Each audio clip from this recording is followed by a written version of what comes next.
আগের দিনই তোমাদের আমি বলেছিলাম যে মারু হচ্ছে ঘুলিয়ে জল খায়। তার জন্য যে ডিসিশনটা বেশ কিছুদিন আগে ওকে কিছু ভিউয়ার্স নিতে বলেছিল, সেই ডিসিশনটাই ও নিল, কিন্তু এতদিন পর। আচ্ছা, এবার তোমাদের মনে হতে পারে যে কিসের জন্য এত বড় ডিসিশনটা ও নিল, যেখানে শিফটিং করাটা সেই লেভেলের কঠিন কাজ এবং ও এত এত জিনিসপত্র কিনেছে, তাহলে সেক্ষেত্রে ও এখন এই ডিসিশনটা নিল কেন? প্রথম কারণ হচ্ছে কস্ট এফেক্টিভ। মানে এইখানে যে ভাড়াটা সেটা অনেকটা বেশি, ওই তুলনামূলক যেখানে ও যাচ্ছে সেই জায়গা অনুযায়ী তো ভাড়া হয়, সেই জায়গাটাতে ভাড়া অনেকটা কম। ঠিক আছে, তার মানে ও বলল রানাঘাটে ওদের প্রচুর ভাড়া নিয়েছিল, অনেক বেশি নিয়েছিল। তো যাই হোক, এরপর এখানে এলো, এখানে আসার পর ওর ভাড়া রানাঘাটের তুলনায় কম, কিন্তু ও যখন এখানে থাকতে থাকতে দেখলো যে ওর ভিতরের দিকে কোথাও বাড়ি ভাড়া নিলে, মানে ওর শ্বশুরবাড়ির ওই আশেপাশের দিকে ভাড়া নিলে সেখানে বাড়ি ভাড়াটা কম। এবং তোমরা জানো যে এইটা হচ্ছে সবসময় আমরা দেখেছি, যদি একেবারে রাস্তার উপরে তুমি বাড়ি ভাড়া নাও, যেখানে ট্রেন লাইন, বাস লাইন, মানে সমস্ত যানবাহনের সুবিধা আছে, সেই সব জায়গায় যদি ভাড়া নাও দামটা অনেকটা বেশি।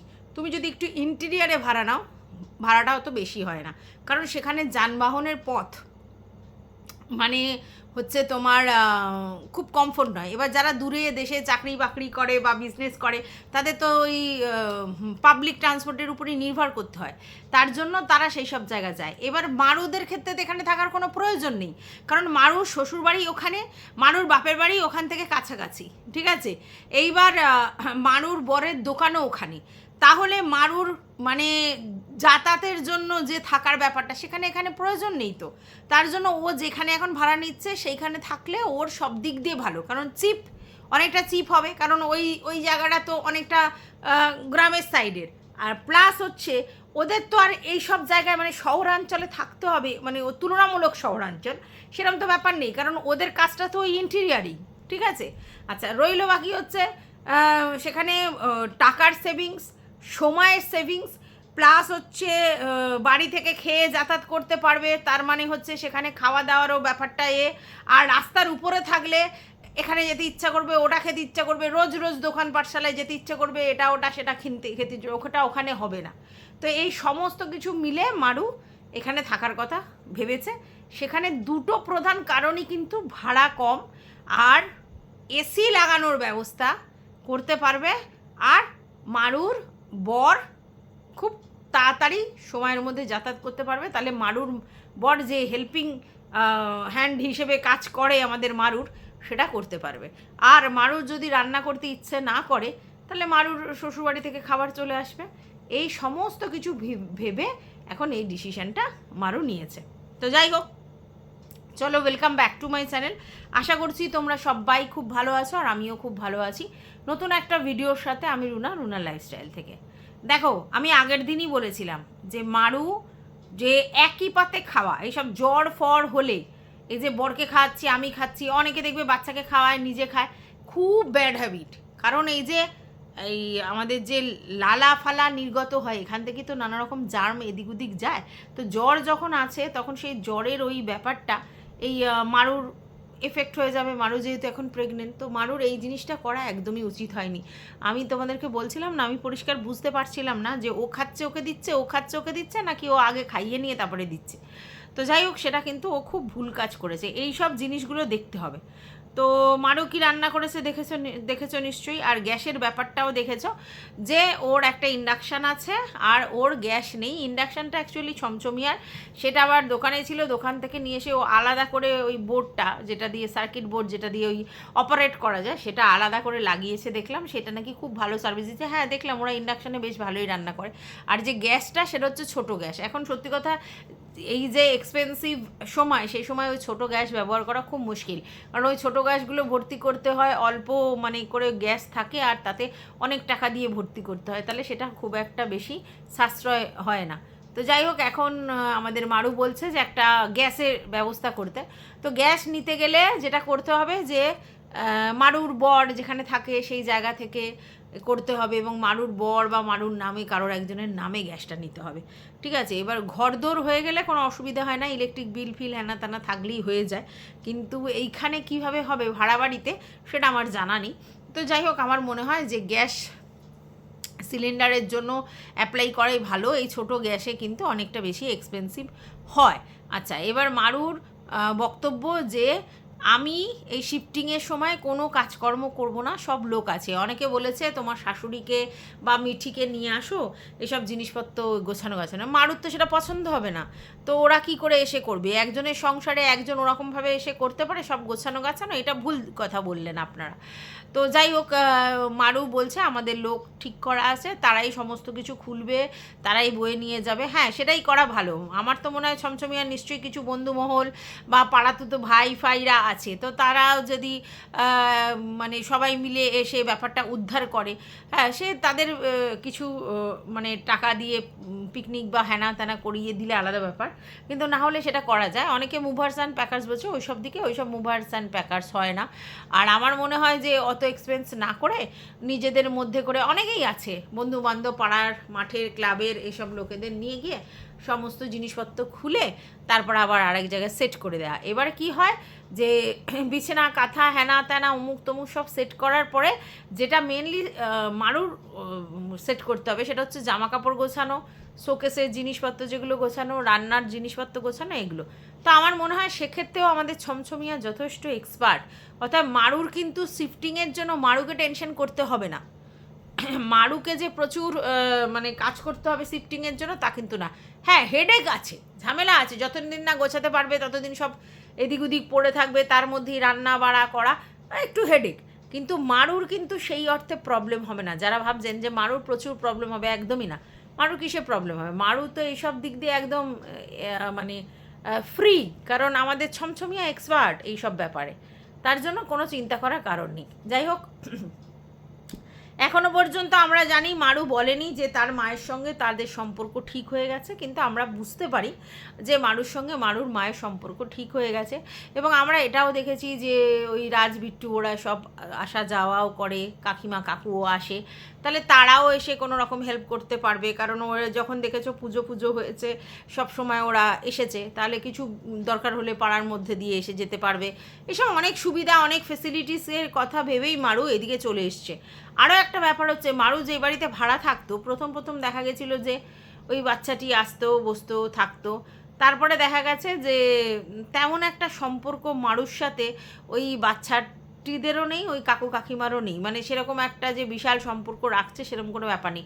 মারু ওখানে একাকিত্বে ভুগতো। মানে আমরা অনেক সময় দেখি যে বাড়িওয়ালা বা অন্য ভাড়াটেদের সঙ্গে লোকে কথাবার্তা বলে, বা পাড়ায় দু একটা লোকের সঙ্গে কথা বলে ব্যাপারটা হয়, কিন্তু মারুরা একদম রাস্তার উপরেই থাকে, আশেপাশে কোনো বাড়িঘরদোরকে দেখায়নি কোনো দিন। সেটা বলতে পারবো না আছে কি নেই, কীরকম কতটা দূরে দূরে আছে, কিন্তু মারু যেই বাড়িতে ভাড়া থাকে সেই কাকু কাকিমাকেও ওদের সঙ্গে খুব একটা কোঅপারেট করতে দেখা যায় না। ইভেন ওই বাচ্চাটাকে দেখা যায় না। মারুর যদি এমনকি কারেন্ট অফও হয়, তাহলেও মারুদের ঘরেতেই বসে থাকে, অন্য কোথাও যেতে পারে না ফ্যানের হাওয়া ঠাওয়া খেতে। মানে খুব একটা ইন্টিমেসি কারোর সাথেই নেই। তো সেই জায়গাতে মারু একাকিত্বে ভুগছে, পুরোটাই ছমছমিয়ার উপর নির্ভর। তো এই জায়গায় আমার মনে হয় এটা খুব বেটার হয়েছে। এখানে ছমছমিয়ার সাথে সাথে মিঠি থাকবে, মিঠি যেতে পারবে, ওর শাশুড়ি মা আছে, তারপরে ওইদিকে একটা ননদ থাকে, সেই ননদ আছে, তারপরে ওর এদিকে ওর কাকু কাকিমা আছে, রাজ বিট্টু আছে। সময় পেলে সবাই এসে ওকে মানে স্বাদ দিতে পারবে, মনের স্বাদ দিতে পারবে।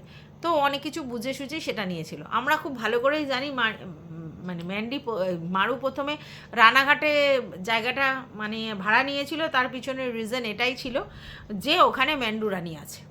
ওখানে ম্যান্ডু রানী আছে, ম্যান্ডু রানীর সাপোর্টটা ও পুরো পাবে। ম্যান্ডু রানী সব রকমভাবেই হেল্প করবে।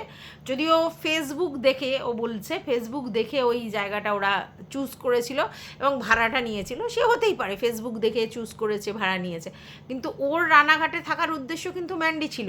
এবং ও খুব ভালো করে জানতো এরকম একটা অবস্থানে ম্যান্ডির সঙ্গে ওর যেই ভাব ভালোবাসা হয়ে যাবে, তারপর সেটা থেকে চ্যানেলও গ্রো করবে, ম্যান্ডিও ওকে অনেক রকম সাপোর্ট করবে, এবং ও রানাঘাটে থাকতে ভালোবাসে। মানে যেহেতু ম্যান্ডির সঙ্গে ওইখানে থেকে ওর মনে হয় রানাঘাট শহরটা ভালো লাগে, তার জন্যই ও রানাঘাটে থাকতে এসেছিল। কিন্তু যখন দেখলো যে না, রানাঘাটে ওরকম নচ্চা কাচ্চা হয়েছে, মানে সম্পর্ক খারাপ হয়ে গেছে, তাহলে ওখানে থাকার কোনো মানে নেই। তখন ওরা গোবরডাঙ্গায় চলে গেল। এবং কার সোর্সে গেল? গোবরডাঙ্গায় যখন গেল তখন কিন্তু অনেকেই বলেছিল ওর মা একজনের মানে কলিগ আছে, না ওনার উপরের বস আছে, আমি ঠিক জানি না, তো তাকে খুব কাকু কাকু পাতিয়েছিল আমাদের মারু, সেই অনেক দিন আগে থাকতেই, তো বিয়ের আগে থাকতে সেই কাকুই এই গোবরডাঙ্গার বাড়ি ঘরদোর দেখে দিয়েছিল। তো কাকুর কিন্তু আর মানে দেখা যায়নি, মানে কাকুর অস্তিত্ব আর দেখা যায়নি, কাকুর আসা যাওয়া দেখা যায়নি, বা ও গেছে দেখা যায়নি, কাকুর ব্যাপারটা পুরো ফেসটাই অফ হয়ে গেছে, মানে কাকুর ব্যাপার স্যাপার আর শোনা যায়নি। তো এবার যার সোর্সে এলো তার কোনো ইয়াত্তা নেই, যেখানে এলো তাদের সঙ্গেও খুব ভালো সম্পর্ক নেই, তাহলে এখানে পড়ে থেকে কী লাভ আছে? তখনই ও চিন্তা করলো যে এই জায়গাটা এবার ছেড়ে আমাকে নতুন জায়গায় যেতে হবে। কিন্তু যেহেতু প্রেগনেন্ট হয়ে গিয়েছিল আর এই শিফটিংয়ের ব্যাপারটা, এটার জন্য ও টেনশন করছিল, এবং যেহেতু বলেছিল বড় মুখ করে যে ঘর দোর করে মানে তারপরে, তো ওই ভেবেছিল যে ঘর দোর করে তারপরেই ঘরে উঠে যাবে, তাহলে কি একদম এটাই যে আমি আর বাড়ি চেঞ্জ করলাম না, একেবারে ঘর করে তারপরে। এবার প্রেগনেন্ট হয়ে গেছে, ঘর করাটা এত সহজ নয়, একদিনে তো হবে না। তো প্রেগনেন্ট ব্যাপারটা আগে চলে এসেছে, দুটো একসাথে হতে পারছে না। তো তার জন্য এবার প্রেগনেন্টে দেখছি ও বেশ খরচ আছে, তখন ঘরের ব্যাপারটা অফ রেখে ওরা আগে প্রেগনেন্টের ব্যাপারটা করেছে। এবং প্রেগনেন্টের সময় যে কি কি ফেস করতে হয়, কতটা অবস্ট্রাকেল হয়, সেটা তো ওদের আগে থাকতে জানার কথা নয়, নিজের সঙ্গে যখন না হয় লোকে বুঝতে পারে না। তো এখনও দেখছে যে এত সহজ নয়, জার্নিটা বেশ টাফ, ফিনান্সিয়ালিও টাফ, আর হচ্ছে তোমার ফিজিক্যালিও বেশ টাফ, এবং মেন্টালি তো আছেই। তো সমস্ত কিছু মিলেই এই ডিসিশানটা নিয়েছে। তবে আমি বলবো দেরি হলেও ভালো ডিসিশান নিয়েছে। এত দূরে ওরা থাকে যেখানে আশেপাশের লোকজন সেইভাবে কোঅপারেটিভ নয়, বা মারুও মিশতে পারে না, পুরোপুরি ছমছমিয়ার উপর নির্ভর, এবং ছমছমিয়া একটা কাজের মধ্যে থাকে। তো বলা যায় না, মানুষের জীবনে মানে চড়াই উতরাই আছে, কখন কি না হতে পারে। তো সেই জন্য আমার মনে হয় যেখানে প্রোটেকশন ভালো, যেখানে ফ্যামিলির অন্য লোকজনরা আশেপাশে রয়েছে যারা টেক কেয়ারটা করতে পারবে মানে মেন্টালি এবং ফিজিক্যালি, সেখানে থাকা ভালো। আর শ্বশুরবাড়ির পাশে থাকা তো খুবই ভালো, আর শ্বশুরবাড়িতে ও কোনো দিনই থাকতে পারবে না, কারণ জায়গার তো একটা ব্যাপার আছেই, আর তাছাড়া আরও অনেক কিছু ব্যাপার আছে যেখানে শ্বশুরবাড়িতে পুরোপুরি ও থাকতে পারবে না ওইভাবে, ঠিক আছে? ও একটু হাত পা মেলে থাকার পাবলিক, তো ও কী করে থাকবে? তো তার জন্য এখন যে ডিসিশানটা নিয়েছে, সবার কথা শুনেই হোক, নিজেরা বুঝেই হোক, নিজেরা চিন্তা ভাবনা করেই হোক, ঠিক ডিসিশান নিয়েছে। দেরিতে হলেও বুদ্ধিটা ওদের খুলেছে। তো যাই হোক, এটাই। আর এই যে মারু ঘরে যে চিকেন রান্না করছে, পোলাও রান্না করছে, এইগুলো খুব ভালো। এইগুলো করে নিজের দেখো ভালো মন্দ খেতে ইচ্ছা করতেই পারে, এখন হচ্ছে নানা রকম খেতে ইচ্ছা করবে, যেহেতু প্রেগনেন্সি পিরিয়ড, নানা কিছু খেতে ইচ্ছা করবে, অনেক ডিম্যান্ডিং হবে, আর যারা খেতে পারে তাদের তো বেশি এরকম হবে। তো সেক্ষেত্রে মারু নিজে বাড়িতে রান্নাবান্না করেছে এইসব জিনিস। হ্যাঁ, তো এইগুলো ঘরে খাওয়া ভালো, বাইরে উল্টোপাল্টা জিনিস খাওয়ার থেকে বাড়িতে চিকেন মাটন রান্না করে, ফ্রাইড রাইস রান্না করে এগুলো খেয়ে ভালো। বেশি না খেলেও মাঝে মধ্যে তো ইচ্ছা করবে, বাচ্চা মানুষ, মানে ওর তো বয়স তো বেশি নয়, এই বয়সে খাওয়া খাওয়ার ইচ্ছাটা হয়। তো এই জায়গাতে ঠিকই আছে, এটা ঠিকই আছে। তো যাই হোক, এটাই আমার মনে হলো, যেটা আমার মনে হলো আমি সেটাই বললাম। তবে তোমাদেরকে বলছিলাম না, এই যে মারুর সঙ্গে যেটা ম্যান্ডি করেছে, বা ম্যান্ডি বললে ভুল হবে, ম্যান্ডির সাপোর্টিং দিদিরা যেটা করেছে সেটা কিন্তু খুব ভুল করেছে, ঠিক আছে? তবে মারু বিজনেসটা চালাতেও পারতো না, যেই পজিশান মারুর এই মুহূর্তে এসেছে, কারণ একসাথে বিজনেস, তারপরে বাচ্চা কাচ্চা, তারপরে আবার সব কিছু মারু চালাতে পারতো না। মারু হয়তো হট করে ভেবেছিল যে আমার ভিউজটা সেই জায়গায় হচ্ছে, মানে আমি একেবারে দিদি কক্ষ হব, আর এটা দেখো কেউ মেনে নিতে পারে না। এই যে ম্যান্ডিরও আমি দোষ দিতে পারি না এই জায়গায়, ম্যান্ডির বদৌলতে মারুর জায়গাটা এলো, এটা তো সত্যি। মানে ম্যান্ডি না থাকলে তো মারু আজকের এই অস্তিত্বটা তৈরি হতো না, পরেরটা পরে। তো সেই জায়গায় ম্যান্ডির বদৌলতে মারুর চ্যানেলটা গ্রো হলো, চ্যানেলটা উঠলো, এই জায়গায় এলো। আর মারুকেই যদি মানে ম্যান্ডিকেই যদি মারু টক্কর দেয়, ম্যান্ডি মেনে নিতে পারে? ম্যান্ডি মেনে নিতে পারে না। আর ম্যান্ডি যে মারুর সঙ্গে পরে যে রিলেশন করেছিল, গিয়ে এসব গিট হুইট হ্যানা ত্যানা করেছিল, এটাতে ম্যান্ডি দেখাতে চাইছিল যে আমি দেখো কত মহান, কত ভালোবাসি আমার বুইনকে, আর ভিউজ টানার জন্য, আর ভিউয়ার্সদের কাছে নিজের জায়গাটা ঠিক করবার জন্য ম্যান্ডু এগুলো করেছিল। হ্যাঁ, ম্যান্ডু প্রচুর স্মার্ট, সেই সময় দেখছিল মারুর সেই লেভেলের ভিউজ, আর সেই ভিউজে ও হাত বসাবে না সেটা কখনো হয়? তার জন্য একেবারে সেই লেভেলে। আর আমাদের পানি কাকিমা সে তো কম যায় না, সে তো দিবারাত্মর তখন মারুদের বাড়ি পড়ে থাকতো চ্যানেলেরই গ্রোয়ের জন্য, আর কিচ্ছু কারণ নয়। ও জানতো সেই সময় মারু আর চমচমিয়া হট কন্টেন্ট, তো ওদেরকে যদি ভিডিওতে দেখানো যায় ব্যাস আমার চ্যানেল তত্তর করে বাড়বে। তো আমার মেয়ের দৌলতে যদি এখানেও দাঁড়ায় তাহলে আমিও কেন একটুখানি সেই জায়গাটা ছাড়ি, তাই জন্য রেগুলার বেসিস যেত। আর ম্যান্ডি যা করেছে মারুর জন্য, যা করেছে ভালোবাসার থেকেও যেটা বেশি সেটা হচ্ছে ভিউয়ার্সদের কাছে ভালো হওয়ার চেষ্টা করেছে। আর সবথেকে বড় কথা ওই কন্টেন্টটা ও মিস করতে চায়নি, হাতে ধরে ওই মারুকে তৈরি করেছে।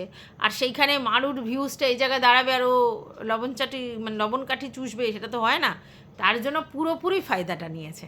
তো যাই হোক, অ্যাকচুয়ালি কী জানো তো, এটা এক ধরনের ব্যাপার, এটা এক ধরনের ইগো, যে আমি একজনকে তৈরি করলাম, আমার দৌলতে একজন তৈরি হলো, তার অস্তিত্ব আমার জন্য তৈরি হলো, আর সে এসে আমারই সমকক্ষ কম্পিটিশান দেবে, তার ভিউজ আমার থেকে বেশি হবে, সে এই বিধর্মী বিয়েটা করেছে বলে তার কন্টেন্টটা এই জায়গায় দাঁড়াবে যে আমার থেকে বেশি হয়ে যাবে। সেই ব্যাপারটা একটু ইগোয়েস্টিক লাগে। আমার 4-5 লাখের চ্যানেল, ওর কোথায় 60-70 হাজারের চ্যানেল, ও আমাকে টাক্কার দেবে, এই জায়গাটা কিছুতেই ম্যান্ডো মেনে নিতে পারছিল না। আর সম্পর্কের টানাপোড়েন সেই জন্যই শুরু হয়েছে। তারপরে বিজনেস। আর স্যান্ডি যে কোনো কালেই মারুকে পছন্দ করে না সেটা তো পরিষ্কার, কারণ মারুদের বাড়িতে গিয়েই তো ম্যান্ডি আরও বেশি উৎসাহটা পেয়েছে। আজকে যদি মারু আর মারুর মা স্ট্রিক হতো, মারু আর মারুর মা যদি ম্যান্ডিকে ইউজ করার মেন্টালিটি না রাখতো, যে পয়সার জন্য বলো, ফেমের জন্য বলো, যে ওর ওই সব মানে ভুল জিনিসের স্বাদ না দিত, তাহলে তো অনেক কিছুই ম্যান্ডির দ্বারা করা সম্ভব হতো না। ম্যান্ডি তখন ডেসপারেট ছিল, কিন্তু ওকে তো মানে এইভাবে স্বাদ দেওয়াটা উচিত হয়নি। যেই স্বাদটা দিয়েছিল বলেই স্যান্ডি ওদেরকে আর সহ্য করতে পারে না। যারা যারা স্বাদ দিয়েছে তারা তো তাদের নিজেদের স্বার্থে স্বাদ দিয়েছে। ম্যান্ডিকে যে স্বাদ দিয়েছে, সে ছর্দি বলো আর মারু বলো, দুজনেই তো স্বাদ দিয়েছে তাদের স্বার্থে, তাদের বিনা স্বার্থে তো নয়। স্যান্ডির এই জায়গাতেই প্রবলেম। স্যান্ডি ভাবলো যে তোমরা এরকম আমাদের সঙ্গে বিশ্বাস করে, আরে তোমার সাথে আবার কী বিশ্বাসগত, তোমাকে তো ওরা কোনো দিন ধর্তব্যই ধরেনি, জানে তুমি পালিত, তুমি ম্যান্ডির পালিত, স্যান্ডিকে ভাবে। তো যেটা হচ্ছে সেটা হচ্ছে ম্যান্ডিকে পাত্তা দিলে ওদের চ্যানেল আয়তনে বাড়বে, পয়সাও পাবে, যাতে মানে ওখানে টাকাও ম্যান্ডি খরচা করবে, সেই সুযোগ ছাড়ে। এখানে সবাই স্বার্থপর, স্বার্থ ছাড়া কেউ কিছু বোঝে না। এই যে ভালোবাসা ভালোবাসা করে আমাকে যে অনেক সময় ইনসাল্ট করতে আসে, তুমি ভালোবাসতে পারো না বলে। ভাই, ভালোবাসার জন্য পাবলিক প্লেস লাগে না, ভালোবাসার জন্য ইউটিউব লাগে না, ভালোবাসা অন্য জিনিস, ঠিক আছে? আমি কতটা কি ভালোবাসতে পারি সেই প্রমাণটা আমি এখানে দিতে আসবো না, আর কাকে ভালোবাসতে পারি এটা প্রমাণ দিতে আসবো না।